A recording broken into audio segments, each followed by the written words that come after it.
Well, there it is. We are live on Amazon. D. Scott here, and I'm excited about this show because we're going to talk about a lot of books with Dr. Stephanie Duguid. There's her picture right there, and her most recent book, Exponentially Elevate Your Leadership Impact. I'm going to highlight that in the carousel. And Dr. Stephanie, welcome. Thank you so much for having me on here, Scott. I appreciate it. Well, I'm glad to have you on Amazon. And this is a lot of fun because we're pushing out to a couple other platforms, but right here on Amazon, all of your books that you've got are in the carousel right below our video. And so folks can just click on that. It's going to open a new tab. They can hit add to cart. And I'll say there's a couple other things that you can do that we'll talk about as we generate this. But let's talk a little bit about who you are and what's going on and a high-level overview of the books that you've written. Oh, goodness. Such a wide open question. So I am Dr. Stephanie Duguid, born and raised in Texas. And so some of my books have the word Texas in them. That kind of gives you a little bit of a history. I am the daughter of two awesome parents, and my mother, once my parents separated, my mother was the one who raised me, and she was just this incredible human being, a 40-year educator, a welcome wagon lady, and she was a true connector. And I didn't really realize early on how much I learned and how much my mother modeled connecting with individuals until I got into my professional career. And so mom was just kind of the go-to person. I mentioned she was a teacher and a welcome wagon lady, but the other pieces that you may not know is that she was also Habitat for Humanity, and she was involved in our church, and she was just again, this incredible human being. And I lost her tragically when I was 27 years old on my third day of teaching. And because I was so close to her, and everything that she meant to me and as my mentor and my mom, that a lot of what I've written are about her and about remembering her and thinking about the things that she taught me through the 27 amazing years that I had with her. So of the 7 books that I have, the majority are focused on my mom in some way, shape, or form. And then the most recent one, Exponentially Elevate Your Leadership Impact, is a journey of mentorship for individuals going into leadership, individuals wanting to go into leadership. And it's written as a reflective journal so that you are really strengthening yourself as an individual as you're moving into those opportunities and those positions. Your mother and my mother would have been fast friends. Yeah. My mother was friends with everybody. It was, my mother was one of those ladies that never attended one college class, and yet she was so involved in the community. I remember Cub Scouts and PTA, and then it was Habitat for Humanity and the American Red Cross and Altrusa International and the Sister City program. She was on the City Planning Commission. It was that, I think, is the type of servant heart that we would like to try to model. Absolutely. Absolutely. One of the biggest challenges these days, especially in the workplace, is that you get so focused on the policies, the procedure, the data, the output, all of those other data points that you forget about the people. With AI and technology and everything shifting, it is so difficult to really humanize your cultures anymore. And that's really where I focus my work now, is to look at how does communication intersect with leadership that also intersects with wellness of the individual that you're working with, so that you can make sure that you're serving the whole individual. Because if you take care of your people, the rest of it will come. Absolutely. That's that again is that servant's heart, right? So Yes. let's. I just want to say hi to Mike Asherbrainer. Yes. And, he's there to say hi to us. So, Mike, we Hey, appreciate Mike. you joining and adding some comments. Dr. Stephanie Duguid. Let's talk about this book, Exponentially Elevate Your Leadership Impact. Yes. So I've got it highlighted in the carousel. Let's go back and talk about what you have in that book and who it's for. So this is really for any individual, whether you are in a leadership position or you are a leader without a position. And I always say that leadership doesn't take a title. Hmm. It's a matter of how you influence one another. And so many individuals that I've come across, they either have tried to emulate someone else or they've been told how to lead by somebody who's been in a leadership position, or they're just scared to step into those positions feeling like they're not ready or they're not prepared or that it's not right for them. They don't want to get out of their comfort zone. So I created this initially as a 52-week journey. You're doing one action step every single week to step into your leadership, to step into who you are. All right. So no And so vacation in your book. no vacation. Right. But what Not I built was in. gonna yeah. So it is a 52-week journey. However, through that, you could do two pieces a week and you do it in 26 weeks, or four pieces a week and you do it in 13 weeks. So I mean, Mhm. you are the one that is in control fully. But this takes you through the activity, the lesson, a reflection, a quote, a journal activity for every single section. And it's built around my framework called the leadership dance. And the leadership dance really starts at the beginning, where you're determining, are you a selfish or a selfless leader? And of course, we want you to be a selfless leader, Mhm. focusing on your purpose and your vision, because I found that a lot of individuals, especially in education, you get into education for one reason. And then because of all the external pressure and noise, you tend to forget your why. And Oh, so yeah. this really helps you focus on, why are you really here? Once you've determined your purpose and your vision, then it starts to look at, are you resilient? So what is your foundation? Are you really strong in your foundation, knowing what your ethics are, knowing what your morals and values are? And so we work on your ethical framework. Then it goes into self-care. Don't forget about yourself as a leader, because you only have one body. And if you don't take Mm. care of it, where are you going to live? And that's the part that I didn't take care of the best myself in my leadership positions. And the crazy thing is, my background is sports medicine. I was in charge of the wellness program, but I wasn't taking advantage of it because of all the Right. external pressures, not knowing my boundaries. Stephanie, years ago, in Japan, there was a government commission that was Mhm. put together. It's this group of people Mhm. to try to determine how they can uh, get the workforce to work less and to focus on health, mental health, physical health, Oh, I love emotional that. health. They had to disband the group because they were working too many hours a week. That's what tends to happen. You wanna take care Right. of everybody else. Hmm. So that is one of the focus points in the book. And then I continue on into communication, conflict resolution with grace, teamwork, and then empowerment, not only of yourself, but how do you empower those around you?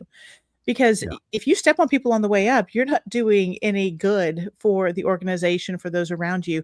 The whole goal of being a selfless leader, a servant heart leader, is to elevate those around you at the same time. I So think it's that's what this takes you through. And then there's a yeah. whole bunch of implementation towards the back part. I yeah, I like that this is action oriented. That Yes. it's not just read it. Many years ago, I remember I was at a conference and there was the guy that founded 1-800 Junk, right? That Yes. and he had his book, and of course, like all speakers like that, we got a copy of his book. And the Mhm. first thing he said is, "Don't read my book." He says maybe chapter 7, but don't read my book. And because and actually he went on to say, unless you actually plan to implement something, Mhm. right?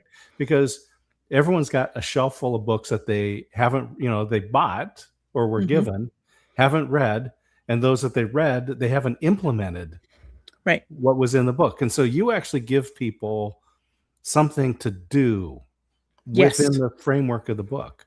Yes, and it's very small steps. Because whenever you are shifting, whenever you are stepping into something that's uncomfortable, meaning you're getting out of your comfort zone, if Hmm. you try to make too big of a change at once, you're not going to be successful.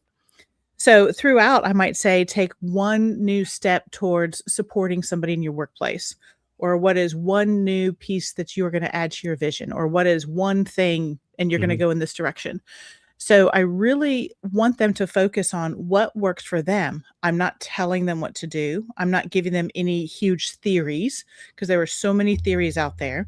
Mhm. But what I want them to focus on is determining what kind of authentic leader they are in a positive manner. Yeah. So this is about being positive and authentic and wearing your own shoes, which is one of my favorite things that one of my podcast guests said is wear your own shoes in your That's leadership great. journey. Mhm. That is a great image right there. Let's just remind everybody that we are talking here on Amazon Live with Dr. Stephanie Duguid, talking about leadership, being a servant leader with her books. Got 52 um, weeks worth of process in there, but it's not just read it; it's actually read it and implement it. Everyone is a leader Yes. at some point. Everybody Yes. has to lead and influence people, which is a part of leadership. Mhm. Absolutely, and whenever you talk about influence, I don't have to be in a position. Mhm. It's just how I treat one another, and there are so many leaders that are very loud, that say, "Do it my way," that are very, I should say, negative, and when they look around, if they were to walk on their own journey, nobody would be following them. You have others that don't yell from the rooftops, but they are simply there to say, "Hey, I'm here if you need me. Let me support you. Let me help you with this project. Do you have any resources that I can provide to you? Are you okay? You know, how is your mental health, your physical health, your emotional health? Do you need an extra minute?" So those are the individuals that everybody is going to circle around. And again, they might not have a title. So I love this for so many reasons. This was something that I wish I had going into leadership. Mhm. And when my mom passed, I was looking for a mentor because she was mine and I didn't really find one. You know, Yeah. you had the big names, right? You had like the Tony Robbins and the John Maxwells and all. I Yeah. mean, but those were big names and those were people that you really couldn't touch. And And I you were really 20 you were Go ahead. 27. I was 27 when I lost my mom. It was my Yeah. 3rd day of my teaching job, my Yeah. first teaching job. Yeah. Yeah. And I was 33 when my father passed, and he was my mentor as well. Mhm. And boy, what a gap that left. And Yes. so at 27 and right into the teaching, like you said, days into it. Well, Um, here's another piece to it is my mother had just sent me flowers on my 3rd day. And, you know, wow. the school is so busy the first few days, and I didn't get a chance to call her back. And that's the night that she was in the car accident, so I never got to tell her thank you. Oh my. And so that was part of it. And then the other part is she died August 23rd, 2001. And if anybody remembers 2001, of course, September 11th happened just a couple weeks later. Mhm.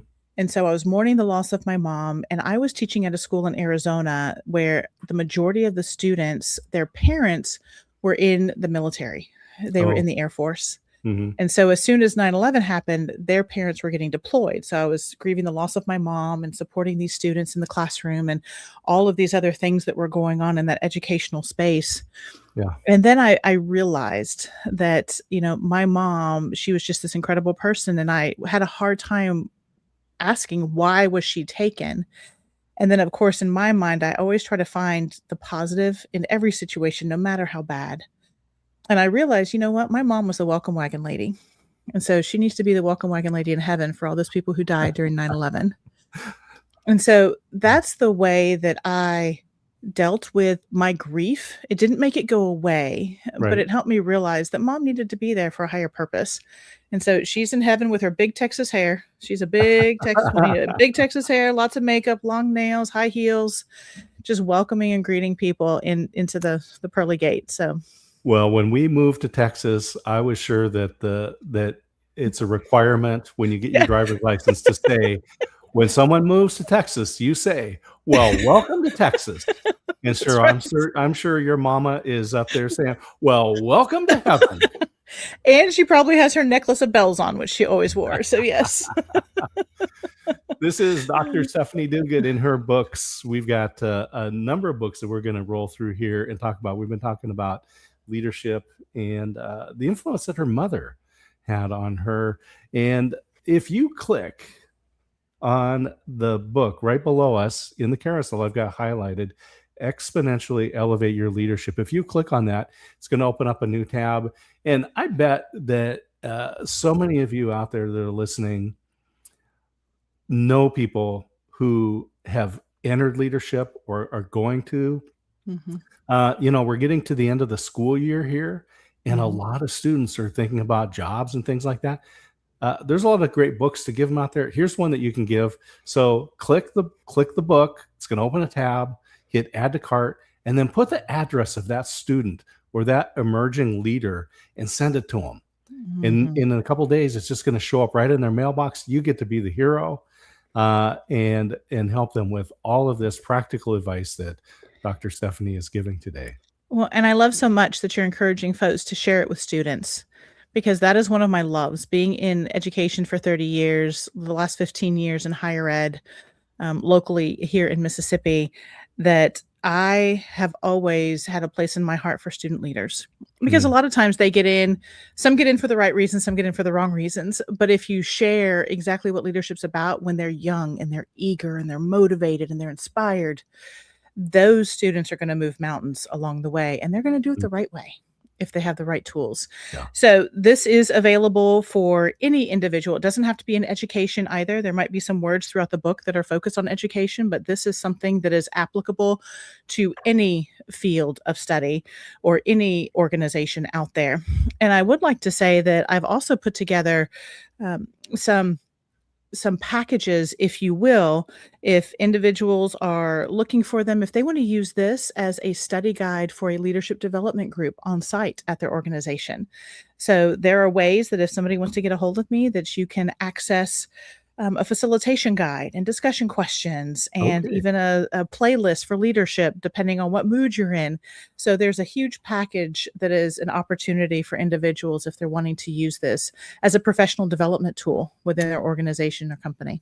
Stephanie, one of the things I like about this book on leadership is that it's practical steps that us mortals can actually apply. 'Cause- Absolutely. Well, in so many cases, when we study leadership, we just look to great leaders, Hmm. and you say, that's great, but I'm not Dr. King. I'm Right. not Gandhi. I'm not Norman Schwarzkopf. I'm not, right? I'm not, That's right. I'm not John F. Kennedy. I'm not living in those times. Hmm. Um, all I need to do is figure out how to get this fundraiser so we can get a bunch of students to visit Washington, D.C. on That's right. their, as a part of their civics class. And that requires leadership that is non-positional. Yes. Absolutely. And so this is just a great guide for anyone going into that space or wanting to influence others. Unless you are just living under a rock, you're going to influence others, whether it's positive or negative. So why not choose the opportunities and the positivity and go down Yeah. that route? Let's talk about letters to her. Yes. Letters to Her. I was part of an anthology, and this is through She Rises Studios with several other authors. And this was actually our international bestseller. It was number one in 7 countries. Congratulations. And thank you. And so this is a compilation of letters that we have written to somebody that supported us, mentored us, that we wanted to say thank you to, that's in our lives. Mothers, grandmothers, brothers, sisters, whoever it might be, or women. So my letter, of course, was to my mom. And when I ended up getting on some of the promotional pieces and we were meeting with each other, the different authors, I realized that my mom was one of the only people whose letter was written to her, and she's deceased. Most of the others wrote them to, their family members that were living. And this letter was, I felt, unique because it was a process journey for me from the time that my Yeah. mom passed away to now. And, going through her loss, my life of, I promised her I'd get my doctorate. So as soon as mom passed away, I finished the degree I was in. I went and I immediately started my doctorate. I had my doctorate by the time I was 31, and I'm definitely Mm. not 31 anymore. But then how And, much I and is see. it in education as well? Yes. Yes. Okay. Educational leadership is my doctorate.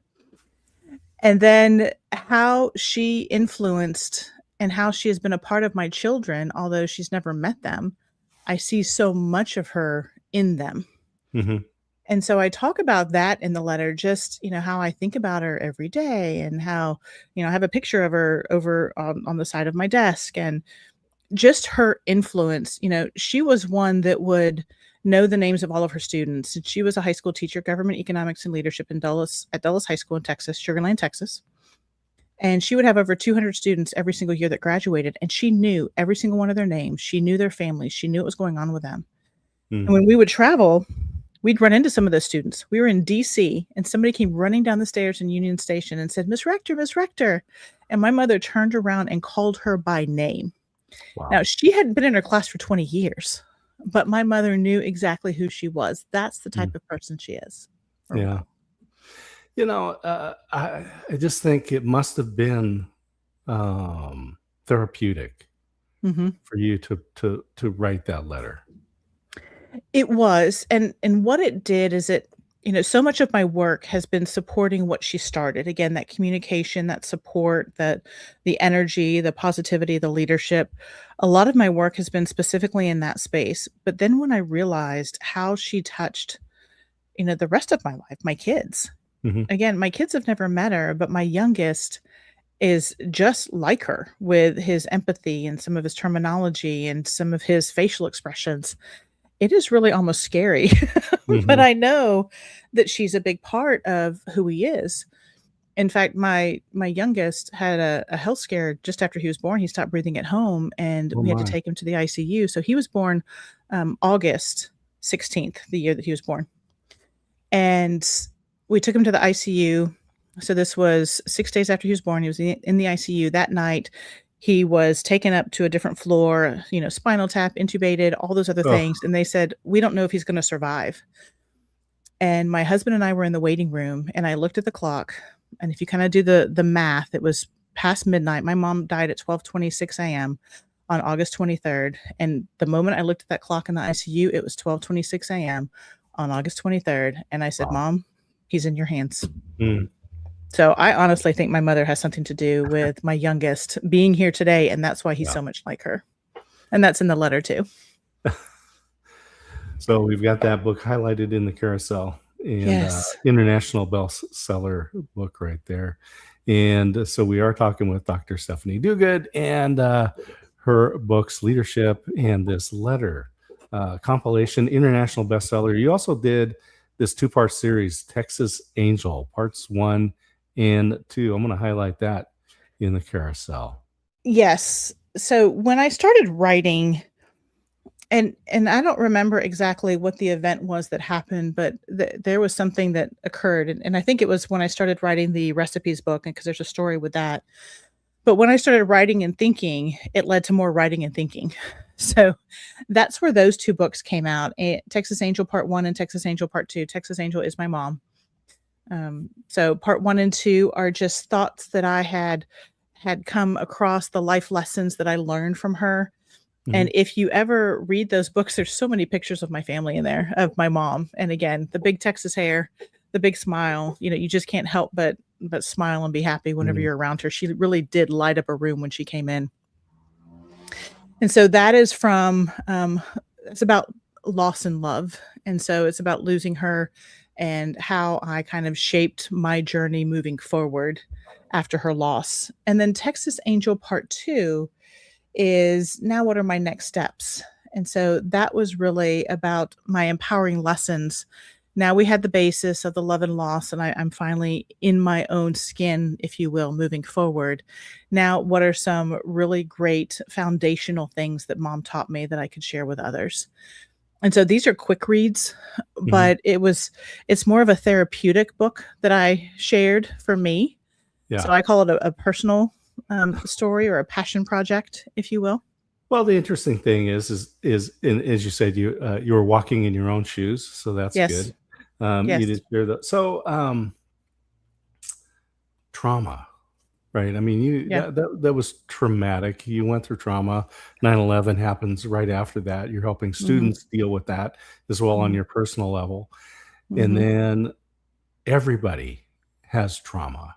And so what they're going to read in your story may not be what they've gone through. It may not even be anything like what they've gone through. But the fact that you went through it and now you have a process to address it, everyone can implement that. Oh, absolutely. Absolutely.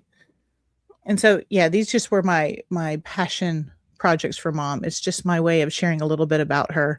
Yeah. Because she was just, again, that brighter than light person that was All out right. there. So for some people, it's dinner time. Maybe it's a Yeah. little after dinner time. So let's talk about these recipes. Oh, so Recipes from a Texas Angel, because I'm here in Waco, Texas, and mhm. the heart of Texas, food is a big deal. I'm sure it is here, Yes, right? it is everywhere, Food, but you food is do everywhere, everything with food around it. Yes. right? So, Recipes from a Texas Angel in Heaven. This one has a unique story involved in it. Again, I mentioned that my mom passed away in 2001 and that she always supported her students in any way that she could. So, she would help them find jobs. We even had students live with us if they needed to and didn't have a safe place to stay. She would, if she couldn't find them jobs, she would give them jobs, type this up or build this thing in our house. And so we had students around all the time. Well, one student in particular, her name was Kim. My mother had given her all of our family recipes in envelopes that were handwritten. And Kim was a student that, had a tough home life. She had a tough relationship life. She was sick and she was kind of a bigger girl like my mom. And she even said, I just resonated with your mom because she was just like my surrogate mother. I felt Mhm. like she was my safety blanket. Well, mom died soon after she gave all these recipes to Kim to type up. Well, unbeknownst to the rest of the family, we didn't know she had them. Mm. And so Kim kept a hold of these recipes for years because that was her security blanket. Okay. And it Wow. wasn't until my high school reunion 20 years later that somebody said, "Hey, somebody from Dulles, which is my mom's school, is trying to get a hold of you. I went to the rival high school. Do you mind if I give her your number?" She said she has something of your mom's to give you. I said, "No, of course not. I don't mind at all." And so Kim finally called me and said, "I've been trying to find you. I have something of your mom's." And I said, "Okay, what do you have?" She said, "I Yeah. have all of your family recipes." Oh my. I said, "We had no idea." She says, "But my health is in remission. I'm in a strong relationship. I'm engaged, and I can finally let go of these now. I feel like I can let go of these." Mhm. And so she sent them to me, and she hadn't typed anything. So I had all of these envelopes full of handwritten recipes by my mom 20 years after she died is when I received Yeah. them.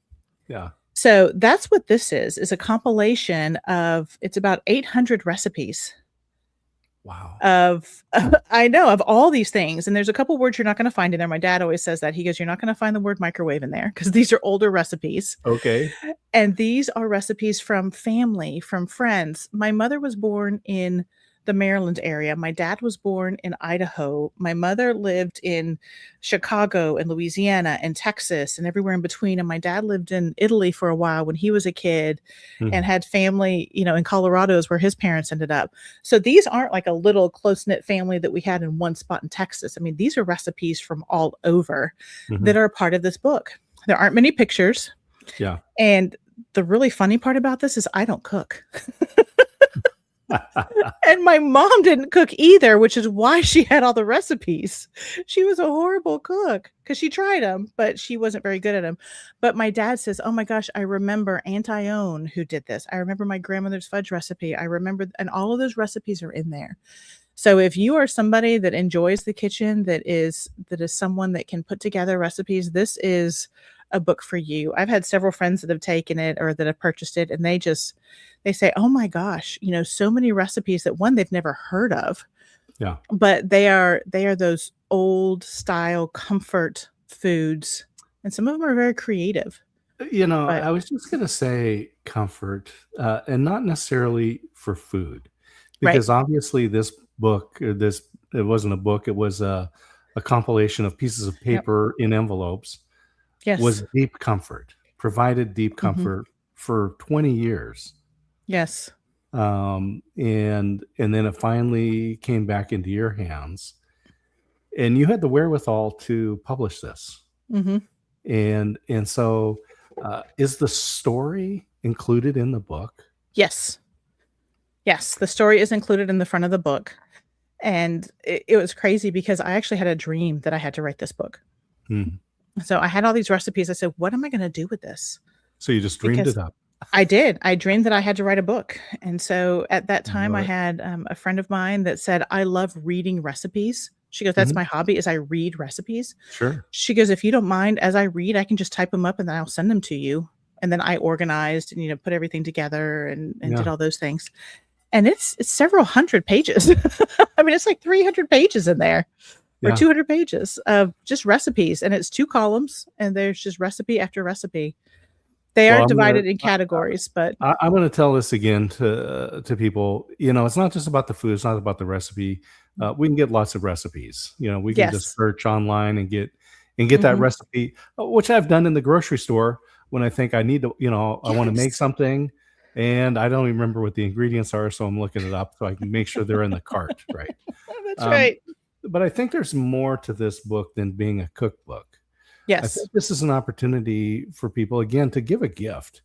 Mhm. And I am a big fan of the gifts that are not tied to holidays or birthdays, Mhm. Mhm. anniversaries. I mean, it's great to be able to acknowledge those and give gifts, but just to give something to somebody because you were thinking about them has such an impact.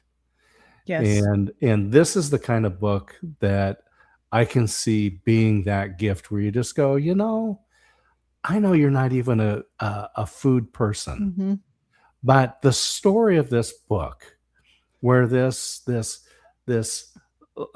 Texas lady with the big hair and the long nails and the presence and the ability to connect with students and remember their names decades later Mhm. was such a comfort Yes. that she held those that she held those for 20 years and then didn't Mhm. dispose of them. She sought you out, She did. And it was an effort. It was intentional that she had right? to do that. And the other thing I love about this book is it has a picture of my mom on the front. I'm standing next to her, of course, and so this is my high school days. But you can just see the smile on her face. You Mm. can just see how she lit up her room, and that was how she was all the time, and I swear her hair got taller and taller later in life, because in Texas, the taller the hair, the closer to God. There So that that is that is a thing. That is a true thing. there we go.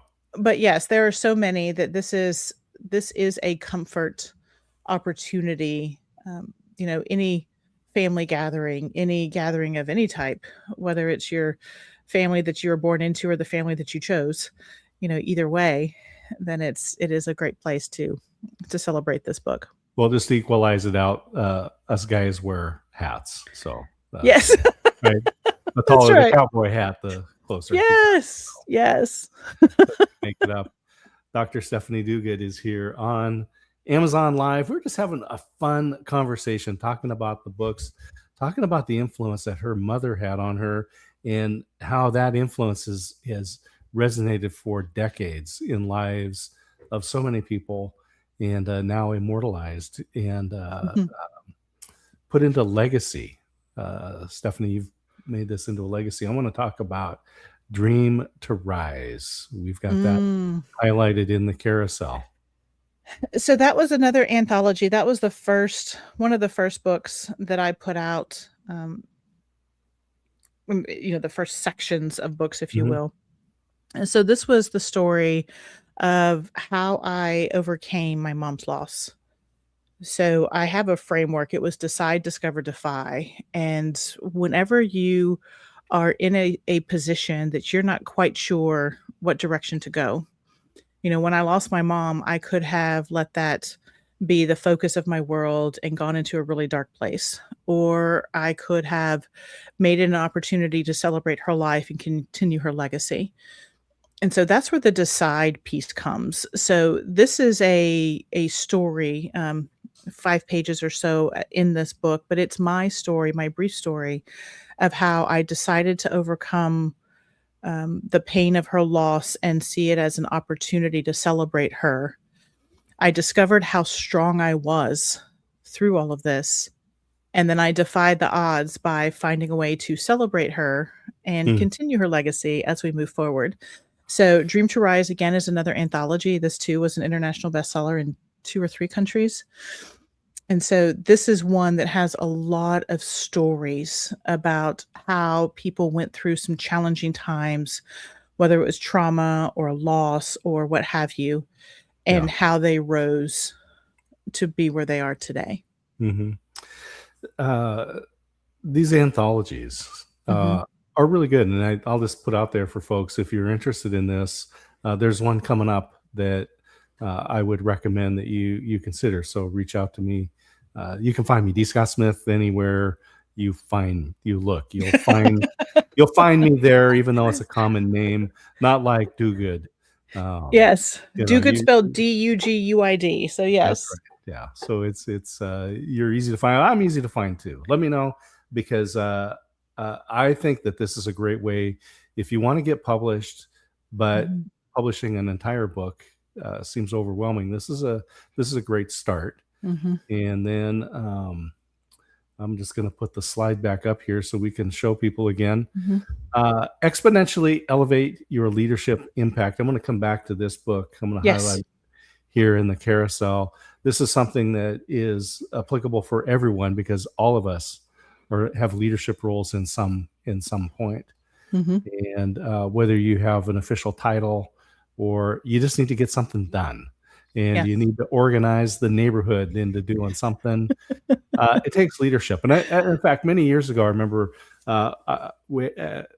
in our college group, we had a pastor come and share. And he said that they didn't start any ministry based on need. Right. They only started a ministry based on leadership. Mhm. And that's what it really takes to get things done, Mhm. whether it's in your own house, in the neighborhood, community, at work, wherever you volunteer. It takes leadership. So let's come back to leadership as we're gonna start to wind down here, and I don't want people to miss out on the opportunity here. Yes. So, when you talk about leadership, some people get a picture in their head of a previous leader. And some of those pictures are really amazing and fantastic, and leaders that made them feel like they belonged and that they were important and that they were appreciated. Mhm, Then others might get the thought of a leader that they said, "Oh my gosh, I don't want to be like that leader. They made me mhm, feel so horrible. I didn't know what to expect any day, one to the next, because they were so inconsistent. I definitely don't want to be a leader." So I encourage you, this book is meant to support you in the leadership space to be an authentically positive leader, where you bring communication together with leadership, together with wellness, and you are really thinking about leadership as a holistic piece, because leadership isn't just about what happens in the workplace. It's also about what's going on with those that you work with outside of the workplace, because you mhm. can't just turn everything off. And people are people. You have to Right. be able to support your people in order to make things run. If you think of your people as, or if you think of your organization as a tree, and your people are the roots, and the data and the policies and procedures are just the fruits that you get. This is a John Gordon analogy. Then if you don't take care of your people in the foundation and fertilizing your tree, it doesn't matter what you have up above, it's going to die.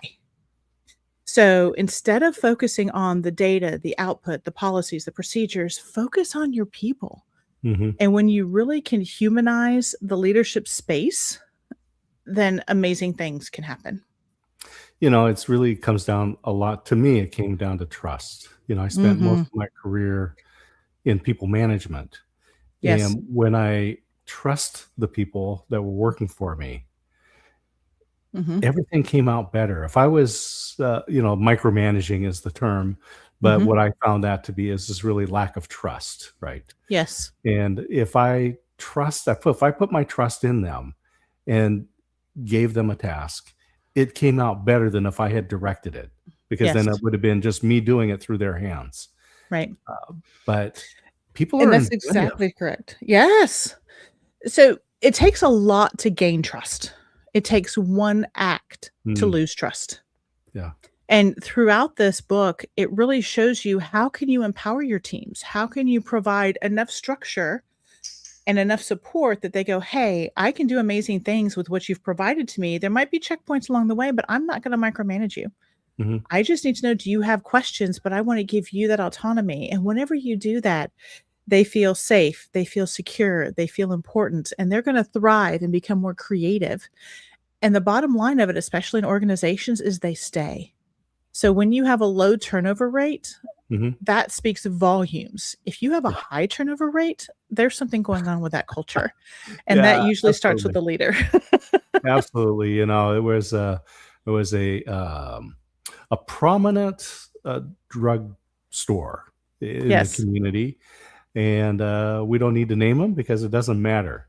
But, boy, I tell you, you went in there, and it was a horrible Mhm, experience, mhm, in that drugstore, and the people that work there, they didn't know how to operate the equipment, they couldn't answer questions, I mhm. don't think they could have pointed someone to the restroom, Oh my goodness. in the building, and every time I went there, there were new people, Yes. and I knew that it was not the failure of those individuals, Mhm, but Dr. Edwards Deming said, your system is producing exactly what it's designed to produce. In this case, it was a yes. bad customer experience.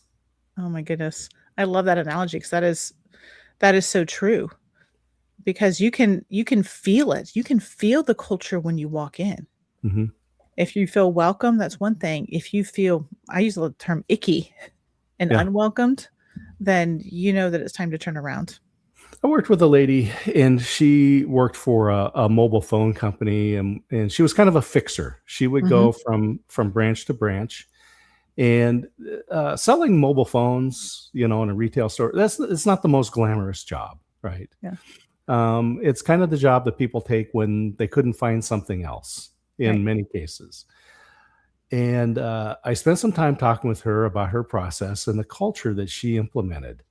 Mhm. And then I said, I bet you don't have a problem finding candidates. In fact, I bet you have a waiting list. And that's exactly what it was, Mhm. because she put trust in the people. She gave them the training that they needed and the Mhm. support as they were executing their job, but let them do the job. Yes. And so I see this right here, and we'll put this back up. This is exponentially elevate your leadership impact Mhm. by Dr. Stephanie Duguid. It is right there in the carousel. Um, Everybody has to be involved in leadership to some level.